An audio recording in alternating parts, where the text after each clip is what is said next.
ಜಮೀನ್ದಾರ್ ಶಿವಣ್ಣ.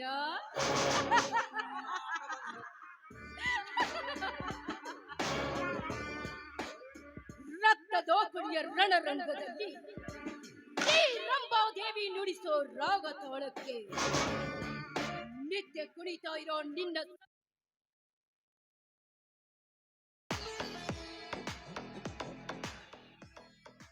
ಈ ರಂಭಾದೇವಿ ನುಡಿಸೋ ರಾಗ ತಾಳಕ್ಕೆ ನಿತ್ಯ ಕುಣಿತಾ ಇರೋ ನಿನ್ನ ಸರ್ವ ಸಂಪತ್ತಿಗೆಲ್ಲ ನಾನೇ ಕೊನೆಗೆ ನಿಮ್ಮಿಬ್ಬರನ್ನ ತಮ್ಮಂದಿರ ಕೈಯಲ್ಲಿ ಭಿಕ್ಷಾ ಪಾತ್ರೆಯನ್ನ ಕೊಡದೆ ಹೋದ್ರೆ ನನ್ನ ಹೆಸರು ರಂಭಾದೇವಿನೇ ಅಲ್ಲ.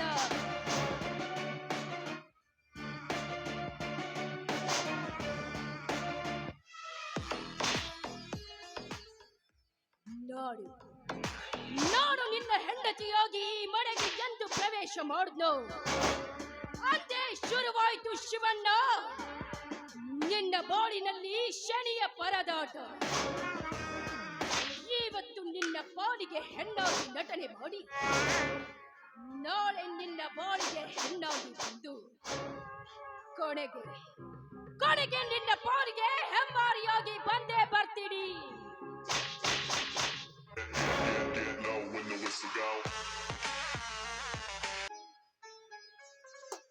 ರಂಭ ರಂಭ ವೀರ, ಈ ಮನೆಯಲ್ಲಿ ಯಾರು ಕಾಣಿಸ್ತಾನೆ ಇಲ್ಲ. ಎಲ್ಲರೂ ಎಲ್ಲಿಗೆ ಹೋಗಿರಬಹುದು?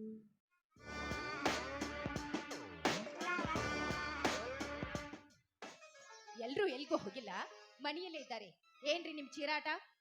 ಇದು ನನ್ನ ಚೀರಾಟವಲ್ಲ ರಂಭ, ನಿನ್ನನ್ನು ಬಿಗಿದಪ್ಪಿಕೊಳ್ಳಲು ಬಂದ ಹೋರಾಟ.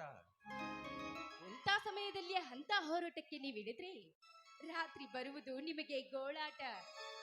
ರಾತ್ರಿ ಹೊತ್ತಲ್ಲಿ ಎಂತ ಗೋಳಾಟ ಬಂದರೂ ಸರಿ, ಹಗಲ ಹೊತ್ತಿನಲ್ಲಿ ನಿನ್ನ ಜೊತೆ ಆಡುವೆ ಪ್ರೇಮದಾಟ. ನಿಮ್ದು ಅತಿ ಆಯ್ತು ರೀ. ಹುಡುಗಾಟ ಇದ್ದಾಗಲೇ ಈ ಪ್ರೀತಿ ಮಿಲನದಲ್ಲಿ ಜಾಡಲು ಸಾಧ್ಯ. ಹಾ, ಎಲ್ಲಿ ವೀರ ಕಾಣಿಸ್ತಾನೆ ಇಲ್ಲ? ಆ ತೋಟದ ಕಡೆ ಹೋಗಿದ್ದಾನೆ. ಅಲ್ಲ ರೀ, ನೀವು ಮದುವೆ ಮಾಡಿಕೊಂಡು ನಿಮ್ಮ ಹೆಂಡತಿಯ ಜೊತೆ ಸಂತೋಷವಾಗಿದ್ದೀರಾ. ಆದ್ರೆ ನಿಮ್ಮ ತಮ್ಮನ ಮದುವೆ ವಿಷಯವನ್ನೇ ಮರೆತು ಬಿಟ್ಟಿದ್ದೀರಲ್ಲ ನೀವು.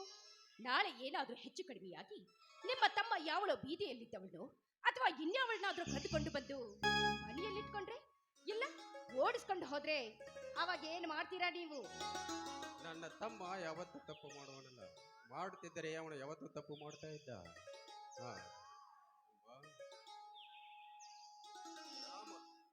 ಅವನು ರಾಮ ಇದ್ದ ಹಾಗೆ, ಈ ರಾಮ ಹಾಕಿದ ಗೆರೆನ ಎಂದು ದಾಟುವುದಿಲ್ಲ.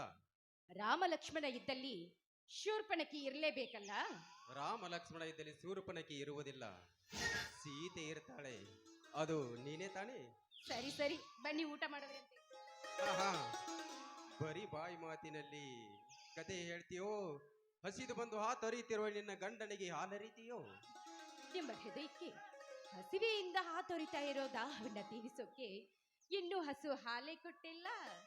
ಆ ಹಸುವಿನ ಹಾಲು ಬೇಕಾಗಿಲ್ಲ ಕಾವೇರಿ. ಈ ನಿನ್ನ ಕೆಂಪು ತುಟಿಯಿಂದ ಒಂದು ಮುತ್ತನ್ನು ಕೊಟ್ರೆ ಅದೇ ನನಗೆ ಹೊಟ್ಟಿ ತುಂಬಿದಂತೆ. ಅದನ್ನ ಇಂಥ ಹಗಲು ಹೊತ್ತಿನಲ್ಲಿ ಕೊಟ್ರೆ ಸರಿ ಕಾಣೋದಿಲ್ಲ ರಾಜ. ಈ ಮುಂಜಾನೆ ಮಂಜಿನ ಮೋಡದ ಮರೆಯಲ್ಲಿ, ಇಂಥ ಸುಂದರವಾದ ಮನೆಯಲ್ಲಿ ಒಂದು ಸುಂದರವಾದ ಕಂಠದಿಂದ ಹಾಡಲು ಹಾಡಬಾರದೆ? ಮಹಾರಾಜರ ಅಪ್ಪಣೆಯಾದ್ರೆ ಮೀರೋದುಂಟೆ. ಆಯ್ತು ರಾಜ.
ಕಾವೇರಿ, ಬಾರಮ್ಮ ಒಳಗೆ.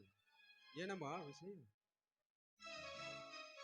ಅಣ್ಣ, ಆಸ್ತಿ ಆಸೆಗೂ ಅಥವಾ ಏನಕ್ಕೂ ಗೊತ್ತಿಲ್ಲ, ನನ್ನ ತಂದೆ ತಾಯಿನ ಕೊಂದು ಹಾಕ್ಬಿಟ್ರು.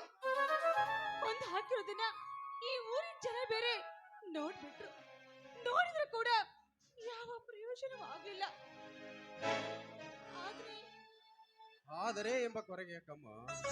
ನಿನ್ನಣ್ಣನಾಗಿ ನಾನಿದ್ದೇನೆ, ಯೋಚನೆ ಮಾಡದೆ ಹೇಳಮ್ಮ. ಅಣ್ಣ, ಇಷ್ಟೆಲ್ಲ ಆದ್ರೂ ಕೂಡ ಆಸ್ತಿ ಆಸೆಗೋಸ್ಕರ ನನ್ನ ಅಪ್ಪ ಅಮ್ಮನ ಕೊಂದು ಹಾಕಿದ್ರಲ್ಲ, ಆ ಪಾಪಿಗಳಿಗೆ ಶಿಕ್ಷಣ ಕೊಡ್ದಂತಾಗ್ಬಿಟ್ಟಿದೆ. ಹೇಗಾದ್ರೂ ಮಾಡಿ ಅವರ ಹೆಡೆ ಮುರಿಗೆ ಕಟ್ಟಿ ಅವರ ಪಾಪಿಗಳಿಗೆ ತಕ್ಕ ಶಿಕ್ಷೆ ಕೊಡಿಸ್ಬೇಕು. ಅಣ್ಣ, ದಯವಿಟ್ಟು ನನಗೆ ಸಹಾಯ ಮಾಡ್ತೀರಾ? ಅಂತ ಕೊರಗೆ ಯಾಕಮ್ಮ ಕಾವೇರಿ? ಅದೇನಂತ ಹೇಳು ಕಾವೇರಿ. ನೀನೊಂದು ಮಾತನ್ನ ಕೇಳಿಬಿಟ್ರೆ ನಮ್ಮ ಯಜಮಾನ್ರು ಅದನ್ನ ನಡೆಸ್ಕೊಡೋದಕ್ಕೆ ಅವರೇನು ನಿನ್ನ ಪಾಲಿಗೆ ದೇವ್ರ, ಇಲ್ಲ ನೀನೇನು ಅವರ ಪಾಲಿಗೆ ನಾದನಿನ? ಅತ್ತಿಗೆ, ಏನ್ ಹೇಳ್ತಾ ಇದೀಯಮ್ಮ ನೀನು? ಯಾರೇ ನಿನ್ನ ಅತ್ತಿಗೆ? ಅತ್ತಿಗೆ ಅಂತ ಸೋಗು ಹಾಕಿಕೊಂಡು ಬಂದು ನನ್ನ ಗಂಡನ ಕಣ್ಣಲ್ಲಿ ಮಣ್ಣೆರಿಸಿ ಅನ್ಯಾಯವಾಗಿ ನನ್ನ ಮೈದನನ್ನು ತಲೆ ಕೆಡಿಸಿ ಅವನೊಂದಿಗೆ ಚಕ್ಕದ ಮಾಡಿ ಈಗ ಅಣ್ಣ ಅಂತ ಸೋಗು ಹಾಕೊಂಡು ಬಂದಿದ್ದೇನೆ. ಹೈಮಾಲಿ, ಅತ್ತಿಗೆ, ನಿನ್ನ ಬಾಯಿಂದ ಇಂಥ ಹೊಲಸು ಶಬ್ದಗಳ ಹೀಗೆ ಮಾತಾಡ್ತಿ ಅಂತ ಕನಸು ಮನಸ್ಸಲ್ಲಿ ಕೂಡ ನಾನು ಊಹೆ ಮಾಡಿರ್ಲಿಲ್ಲ. ನೋಡಮ್ಮ, ನನ್ನ ಹೆತ್ತ ತಾಯಿ ಆಣೆ ಮಾಡಿ ಹೇಳ್ತಾ ಇದ್ದೀನಿ, ವೀರ ಏನಿದ್ರು ನನ್ನ ಒಡ ಹುಟ್ಟಿದ ಸಹೋದರನ ಹೊರತು ಆಮೇಲೆ ಯಾವ ಮೋಹವೂ ಇಲ್ಲ. ಈ ಮಾತು ಸತ್ಯ ಸತ್ಯ ಸತ್ಯ. ಮಾಡೋದೆಲ್ಲ ಹೊಲಸು ಕೆಲಸನ ಮಾಡಿ ಈಗ ಸುಳ್ಳು ಬೊಗಳ್ತೇನೆ. ರಂಭ, ಏದು ನಿನ್ನ ಹುಚ್ಚು ವರ್ತನೆ? ನೀವು ಬಾಯಿ ಮುಚ್ಕೊಂಡು ಸುಮ್ಮನೆ ನಿಂತಿರ್ತೀರೋ ಅಥವಾ ಹೊರಗೆ ಹೋಗ್ತಿರೋ? ಏನೇ ಗಯ್ಯಾಳಿ, ಮಾಡೋದೆಲ್ಲ ಮಾಡ್ಬಿಟ್ಟು ಈಗ ಅವನು ನನ್ನ ಅಣ್ಣನ ಹಾಗೆ ಅಂತ ನಿನ್ನ ಅಪ್ಪ ಅಮ್ಮನ ಮೇಲೆ ಆಣೆ ಬೇರೆ ಮಾಡ್ತಾ ಇದ್ದೀಯ. ಅದಕ್ಕೆ ನೀನು ಈ ರೀತಿ ಹೊಲಸು ಕೆಲಸ ಮಾಡೋದನ್ನ ನೋಡಿ ತಡೆಯೋದಕ್ಕಾಗದೆ ಪಾಪ ಅವರು ಆತ್ಮಹತ್ಯೆ ಮಾಡ್ಕೊಂಡು ಸತ್ತು ಹೋದ್ರು. ಅತ್ತಿಗೆ, ನನ್ನ ಕೆನ್ನೆಗೆ ಹೊರಲಿಕ್ಕೆ ಕೈ ಎತ್ತಿದ್ರಲ್ಲ, ಅದೇ ಕೈ ಎತ್ತಿದ್ದೆ ಅಂದ್ರೆ ನಿನ್ನ ಮರ್ಯಾದೆ ಏನಾಗ್ತಿತ್ತು ಅಂತ ನೋಡ್ಕೊ. ಆದ್ರೆ ನನ್ನ ಅಣ್ಣನ ಹೆಂಡತಿ ಅಂತ ಗೌರವ ಕೊಟ್ಟು ಸುಮ್ಮನೆ ಬಿಟ್ಟಿದ್ದೀನಿ ಅಷ್ಟೇ. ಹೌದು, ಏನಂತೆ ನೀನು? ನನ್ನ ತಂದೆ ತಾಯಿನ ನನ್ನ ಆಟ ನೋಡಿ ಸತ್ತು ಹೋದ್ರು ಅಂತ ನನಗೆ ಕೀಳು ಮಟ್ಟಕ್ಕೆ ಮಾತಾಡ್ತೀಯಲ್ಲ, ಅಂತ ಕೀಳು ಮಟ್ಟದ ಹೆಣ್ಣು ನಾನಾಗಲಿಕ್ಕೆ ಸಾಧ್ಯನೇ ಇಲ್ಲ. ಅತ್ತಿಗೆ, ಯಾರು ಆಗ್ದಿರೋ ಪಾಪಿಗಳು ನಮ್ಮ ಅಪ್ಪ ಅಮ್ಮನ ಕೊಂದ್ರೆ ವಿನಃ ನಾನು ಮಾತ್ರ ಅಂತ ಹೇಗೆ ಕೈ ಹಾಕಿಲ್ಲ, ಹಾಕೋದು ಇಲ್ಲ. ನಿಮ್ಮಿಬ್ಬರ ಕಾಮದಾಟಕ್ಕೆ ಅವರಿಬ್ರು ಅಡ್ಡಿ ಆಗ್ತಾರೆ ಅಂತ ತಿಳಿದು ನೀನೇ ಊಟದಲ್ಲಿ ವಿಷಾಣೆ ಹಾಕಿರಬಾರದು. ಅಂತ ಕೀಳೆ ಮಟ್ಟ ಕಿಳಿಯುವಂತ ಹೆಣ್ಣು ನಾನಂತ ಅಂದ್ಕೊಂಡ್ರೆ ಅದು ನಿನ್ನ ತಪ್ಪೆ ಹೊರತು ನನ್ನ ತಪ್ಪೇನಲ್ಲ. ಏನಣ್ಣ, ನಿನ್ನ ಜಗದ್ವೀರ ಈ ಊರಿನ ದೊರೆ ಅಂತ ಅನ್ಕೊಂಡಿದ್ದೆ. ಅಬ್ಬಾ, ಈಗ ಅರ್ಥ ಆಗ್ತಿದೆ, ನೀನು ದೊರೆ ಅಲ್ಲ, ಅಮ್ಮ ಗಂಡ ಅಂತ. ಇನ್ನು ಮುಂದೆ ಶುರುವಾಗ್ಲಿ ಶಾಂತಿ ಅಲ್ಲ, ನಾಟಕದ ಕ್ರಾಂತಿ. ಸತ್ಯ ಸಾಗಲಿ, ಸುಳ್ಳು ಮಣ್ಣಾಗಲಿ, ಹರಿಹರ ಬ್ರಹ್ಮಾದಿಗಳು ಬಂದರೂ ಕೂಡ ಸತ್ಯವನ್ನು ಅಳಿಸ್ಲಿಕ್ಕೆ ಯಾರ ಕೈಯಿಂದಲೂ ಸಾಧ್ಯ ಇಲ್ಲ. ಈ ನಾಟಕದಲ್ಲಿ ಸುಳ್ಳು ಗೆಲ್ಲುತ್ತೋ ಸತ್ಯ ಗೆಲ್ಲುತ್ತೋ ನಾನು ನೋಡೇ ಬಿಡ್ತೀನಿ, ನಾನು ನೋಡೇ ಬಿಡ್ತೀನಿ. ಶುರುವಾಗ್ಲಿ ಕ್ರಾಂತಿಯ ಕಹಳೆ. ಅಲ್ಲಲ್ಲ ಹೋಗ್ತೀನಿ.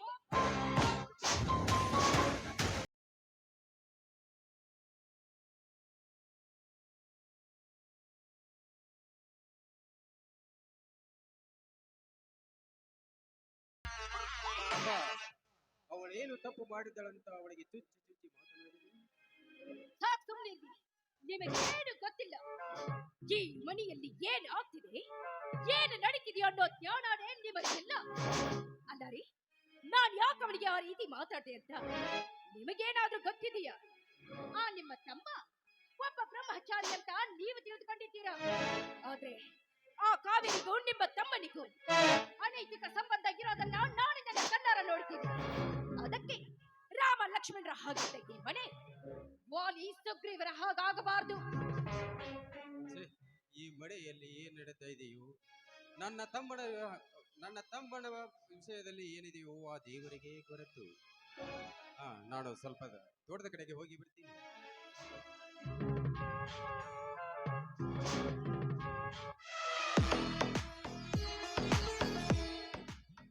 ವೀರ, ನನ್ನ ಕಪಟ ನಾಟಕದ ನಾಂದಿ ಈಗ ಶುರುವಾಯಿತು. ನನ್ನ ಕಪಟ ನಾಟಕದ ನಾಂದಿ. ನೋಡಿ ಮನೆಗೆ ಸೊಸೆಯಾಗಿ ಕಾಲಿಟ್ಟದ್ದೆ ನಿಮ್ಮಿಬ್ಬರ ಅಣ್ಣ ತಮ್ಮಂದಿರಲ್ಲಿ ಕಲಹಣ ಎಬ್ಬಿಸಿ ನಿಮ್ಮಿಬ್ಬರ ಸಮಾಧಿ ಕಟ್ಟಿ ಆ ಸಮಾಧಿ ಮೇಲೆ ಕೆಟ್ಟತನದ ನನ್ನ ಸಾಮ್ರಾಜ್ಯನ ಸ್ಥಾಪಿಸ್ತೀನಿ. ಆ ಸಾಮ್ರಾಜ್ಯಕ್ಕೆ ಅಟ್ಟಹಾಸದ ಪಟ್ಟದ ರಾಡಿ ನಾಡಾಗ್ತೀನಿ. ಹೋಗದೆ ಹೋದ್ರೆ ನನ್ನ ಹೆಸರು ರುದ್ರಕಾಳಿ ರಂಭಾ ದೇವಿನೇ ಅಲ್ಲ. ನನ್ನ ನಾಟಕದ ಕೊನೆಯ ಪರದಿ ಎಳೆದು ಮಂಗಳ ಹಾಡೋದ್ರ ಒಳಗಾಗಿ ನನ್ನ ಮಾಯಾ ಪಂಜರದೊಳಗೆ ನಿಮ್ಮನ್ನ ಕಟ್ಟಿ ನಿನ್ನ ಮೈ ಚರ್ಮನ ಸುಲಿದು ಬಿಡ್ತೀನಿ.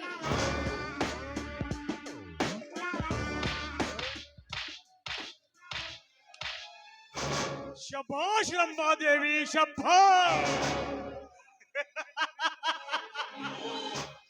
ನಗು ಇನ್ನಷ್ಟು ಜೋರಾಗಿ ನಕ್ಕು ಬಿಡು ರಂಭಾದೇವಿ. ನನ್ನನ್ನು ನಿನ್ನ ಮಾಯಾ ಪಂಜರದೊಳಗೆ ಬಂಧಿಸೋಕೆ ನನ್ನನ್ನೇನು ಇಲಿ ಅಂತ ತಿಳ್ಕೊಂಡಿದ್ದೀಯ? ಕಂಡದೆಯ ಕಂಡು ಹುಲಿವನ. ಇವನನ್ನು ಬಂಧಿಸೋ ಮಾಯಾ ಪಂಜರ ಇನ್ನು ಈ ಭೂಮಿ ಮೇಲೆ ಹುಟ್ಟಿಲ್ಲ, ಹುಟ್ಟೋದು ಇಲ್ಲ. ಹುಚ್ಚು ಹೆಣ್ಣೆ, ನಿಮ್ಮಣ್ಣನ ಹೆಂಡತಿ ಅನ್ನೋದನ್ನ ಮರೆತು ಬಾಯಿಗೆ ಬಂದ ಹಾಗೆ ಪಗಡ್ತೇನೋ ಮುಟ್ಟಾಳ.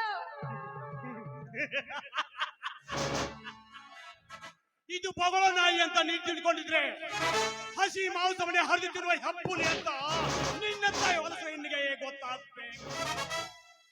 ರಂಭಾದೇವಿ, ನೀನು ನಮ್ಮಣ್ಣನ ಹೆಂಡತಿ ನಿಜ, ಆದ್ರೆ ನನಗೆ ಅತ್ತಿಗೆ ಅಲ್ವಲ್ಲ. ವೀರ, ಅತ್ತಿಗೆ ಅನ್ನೋ ಸ್ಥಾನವನ್ನ ತಿಳಿದು ನಿಲ್ಲು.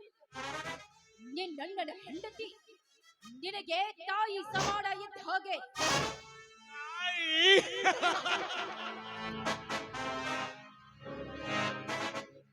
ನೀನು ನನಗೆ ತಾಯಿನ?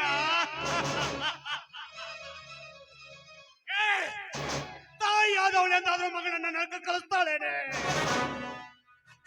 ಕೊನೆಗೆ ತಾಯಿಯ ಸ್ಥಾನವಾದ್ರೂ ಗೊತ್ತಾ ನಿನಗೆ? ಹೆಣ್ಣಿಗಿರುವ 4 ತತ್ವಗಳಾದ್ರೂ ಗೊತ್ತಾ ರಂಭಾದೇವಿ? ಹೆಣ್ಣಿಗಿರುವ ಮೊದಲನೆಯ ತತ್ವನ ಹೇಳ್ತೀನಿ, ಸರಿಯಾಗಿ. ಯಾವುದೇ ಪರಿಚಯವಿಲ್ಲದ ಪರಪುರುಷನೊಂದಿಗೆ ಧರ್ಮೇಚ ಅರ್ಥೇಚ ಕಾಮೇಚ ನಾಥೇಚ ಅಂತ ಸಪ್ತಪದಿಗಳ ತುಳಿದು ಮಾಂಗಲ್ಯಂ ತಂತು ನಾನೇನು ಅನ್ನುವ ಪವಿತ್ರವಾದ ಜನ್ಮದ ಬಂಧನದಿಂದ ಕುತ್ತಿಗೆಗೆ ತಾಳಿ ಕಟ್ಟಿಸಿಕೊಂಡು ಅವನ ಜೊತೆ ಬದುಕ್ತಾಳಲ್ಲ, ಅವಳು ನಿಜವಾದ ಹೆಣ್ಣು. ಇನ್ನು ಎರಡನೆಯ ತತ್ವ ಹೇಳ್ತೀನಿ ಕೇಳು. ಹುಟ್ಟಿದ್ದು ಒಂದು ಮನೆಯಲ್ಲಿ, ಹೋಗ್ಬೇಕಾಗಿದ್ದು ಇನ್ನೊಂದು ಮನೆಗೆ. ತವರು ಮನೆ ಹೆಸರುಳಿಸೋಕೆ, ಗಂಡನ ಮನೆ ಕೀರ್ತಿ ಬೆಳಗೋಕೆ ಬದುಕ್ತಾಳಲ್ಲ, ಅವಳು ಹೆಣ್ಣಿನ ಎರಡನೆಯ ತತ್ವ.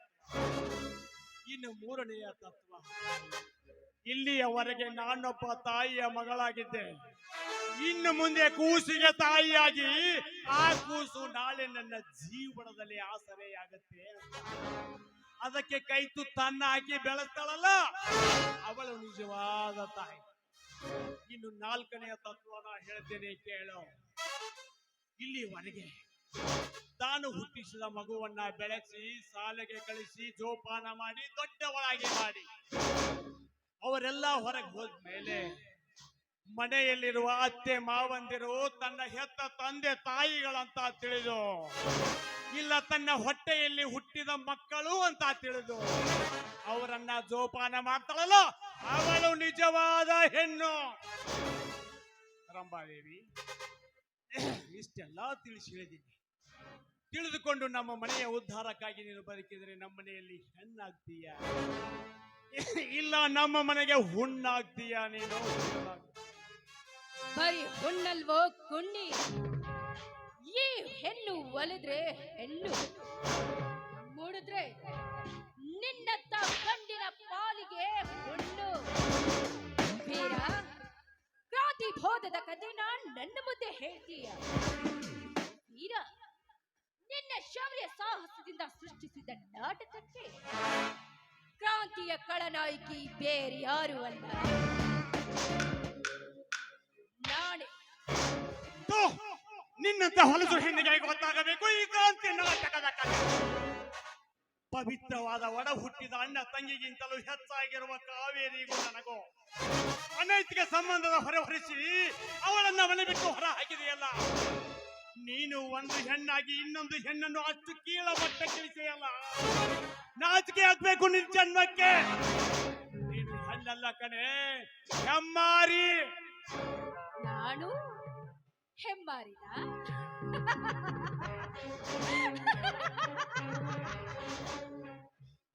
ವೀರ, ನಾನೀ ಮನೆಗೆ ಮೊದಲು ಹೊಸ್ತಿಲನ್ನ ತೊಳೆದದ್ದು ಹೆಮ್ಮಾರಿಯಾಗಿ, ಎರಡನೆಯ ಹೊಸ್ತಿಲನ್ನ ತೊಳೆದದ್ದು ನಿನ್ನ ಸರ್ವ ಸಂಪತ್ತಿಗೆಲ್ಲ ಗಾಳ ಹಾಕಿ ಸುಯ್ ಎಂದು ತೇಲಾಡೋದಕ್ಕೆ.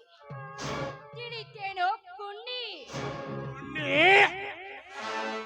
ಈ ಗುಂಡಿ ತಿಂದು ಬಿಟ್ಟಲೆ ಅಂಜ ತಿನ್ನೋಕೆ ಬಂದಿರುವ ಬುವಾರಿ ಹೆಣ್ಣೆ, ನೀನು ಅರಿಯದ ನಮ್ಮಣ್ಣನ ಮುಂದೆ ನಿನ್ನ ಮನೆ ಪರಿಹಾರದ ಬೀಜ ಬಿಟ್ಟೆ.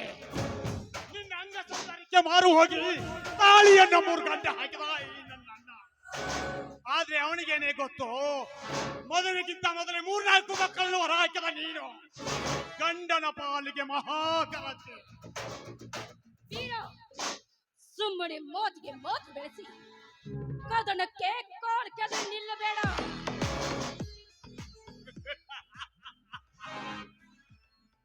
ಸುಮ್ಮನೆ ಕದನಕ್ಕೆ ಕೈ ಹಾಕುವ ಹೇಸಿ ಗುಣದ ಗಂಡಲ್ಲ ಈ ವೀರ. ನೋಡು, ಇಷ್ಟೆಲ್ಲ ತಿಳಿಸಿ ಹೇಳ್ತೀನಿ. ಇನ್ನಾದ್ರೂ ತಿಳ್ಕೊಂಡು ಈ ನಮ್ಮ ಮನೆಗೆ ಒಳ್ಳೆಯ ಗೃಹಿಣಿಯಾಗಿ ಬದುಕಿದ್ರೆ ನಿನ್ನ ಕಾಲಿಗೆ ಮಾಡ್ತೀನಿ. ಇಲ್ಲ ಅಂದ್ರೆ ಅದೇ ಕಾಲು ಹಿಡಿದು ನೆಲಕ್ಕೆ ಬಡಿತೀನಿ. ನೋಡು, ಅಣ್ಣ ಕಾರ್ ತೆಗೆದುಕೊಂಡು ಹೊರಗೆ ನಿಂತಿದ್ದಾನೆ. ನಿನ್ನನ್ನ ಯಾವುದೋ ದೇವಸ್ಥಾನಕ್ಕೆ ಕರ್ಕೊಂಡು ಹೋಗ್ಬೇಕಂತೆ. ಅಮ್ಮ ತಾಯಿ, ಆ ದೇವಸ್ಥಾನಕ್ಕೆ ಹೋಗಿ ಆ ದೇವರಲ್ಲಿ ಬೇಡ್ಕೋ, ನನ್ನ ಕೆಟ್ಟ ಬುದ್ಧಿಗಳನ್ನ ತೆಗೆದು ಒಳ್ಳೆಯ ಬುದ್ಧಿ ಹಾಕು ದೇವಾ ಅಂತ. ಯಾವಾಗಾದ್ರೂ ನಿನಗೇನಾದ್ರೂ ಒಳ್ಳೆ ಬುದ್ಧಿ ಬಂದ್ರೂ ಬರಬಹುದು. ಹೋಗಿ ಬಾ ತಾಯಿ.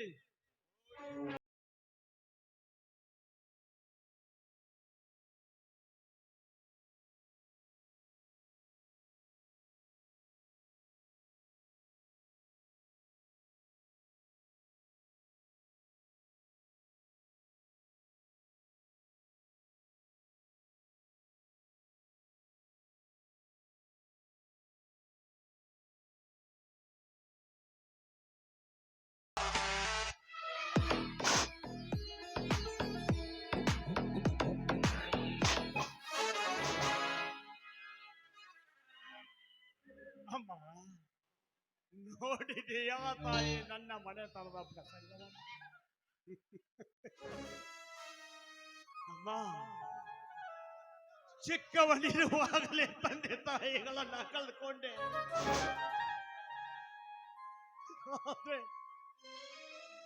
ನನ್ನನ್ನ ಕೈ ತುತ್ತನ್ನ ನನಗೆ ಉಳಿಸಿ ಬೆಳೆಸಿ ದೊಡ್ಡವನಾಗಿ ಮಾಡಿದ.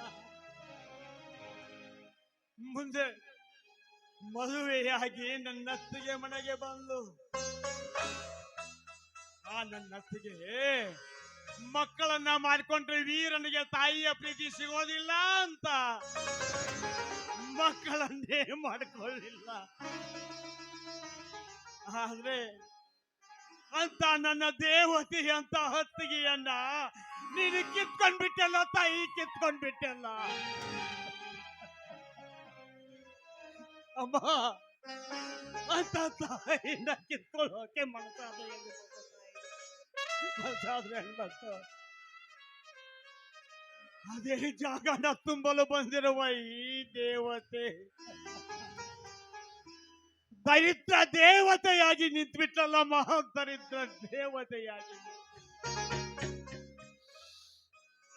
ತಾಯಿ, ಈ ನನ್ನ ಮನೆತನವನ್ನ ಕಾಪಾಡುವ ಭಾರ ನಿನ್ನದು ತಾಯಿ. ಯಾಕೋ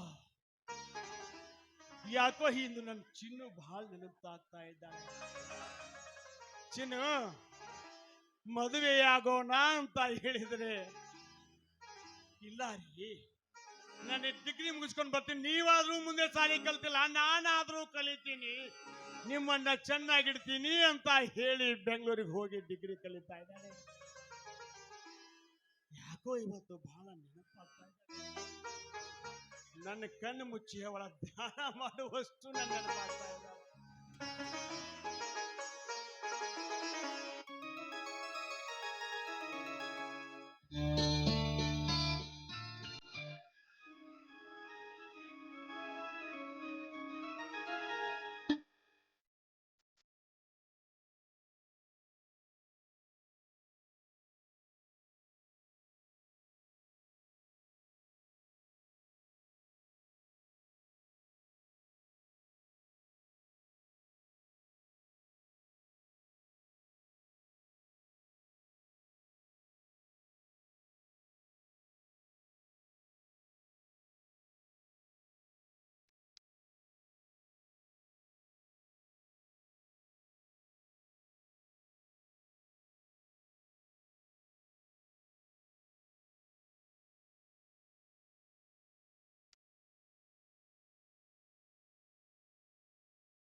ಹಲೋ ಇದೇ ಸಾಂಗ್ ಕಂಪ್ನಿ ಮಾಲಕರು.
ಚಿನ್ನು, ಈ ಕನಸಿನ ಲೋಕದಲ್ಲಿ ಮಾಯಾ ಲೋಕದಲ್ಲಿ ತೇಲಾಡ್ಬಿಟ್ಟಿರಲ್ಲ ಚಿನ್ನು.